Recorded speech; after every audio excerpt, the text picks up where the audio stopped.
नमस्कार sir, help करिए। 3 साल हो गए, घबराहट बनी रहती है।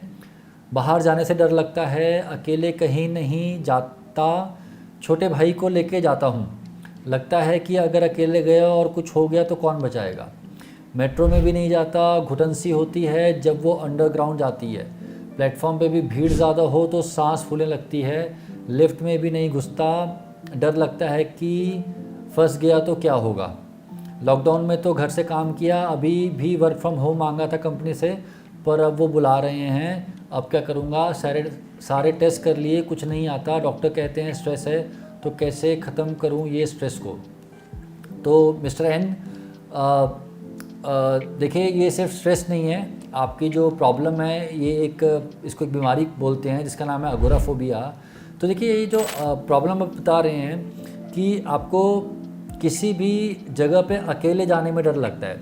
आमतौर पे ये प्रॉब्लम शुरू कैसे होती है कि लोगों को किसी वजह से या बिना किसी वजह के भी पैनिक अटैक पड़ता है। पैनिक अटैक में क्या होता है, बहुत तेज़ घबराहट होती है, बहुत एंग्जाइटी होती है, चेस्ट में पेन होता है, सांस फूलने लगती है, पसीना आने लगता है कि हार्ट अटैक पड़ गया है। फिर जब आप जाते हैं इमरजेंसी में या डॉक्टर के पास जाते हैं तो वो बताते हैं कि कुछ भी नहीं था, आपको एंग्जाइटी हुई थी, घबराहट हुई थी। अगर ये पैनिक अटैक 1-2 बार हो जाए तो उसके बाद फिर जिसको हुआ होता है वो बहुत ज़्यादा डरने लगता है, उसको अवॉइडेंस होने लगती है, उसको लगने लगता है कि फिर से अटैक ना पड़ जाए।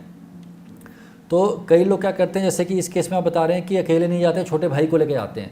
तो कई लोग क्या करते हैं, वो अकेले बाहर निकलते ही नहीं हैं। उनके मन में आता है कि अगर मुझे फिर से पैनिक अटैक पड़ा तो कोई बचाने वाला नहीं होगा, तो मैं हमेशा किसी के साथ रहूँगा।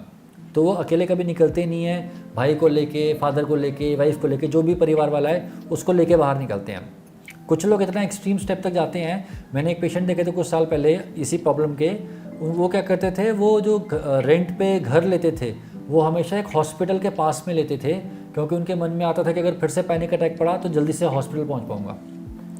उनके टेस्ट हो चुके थे, उनका ईसीजी हो चुका था, उनका इको हो चुका था, उनका हॉल्टर मॉनिटरिंग हो चुका था। सब कुछ होने के बाद भी मन नहीं मानता, घबराहट होती रहती है।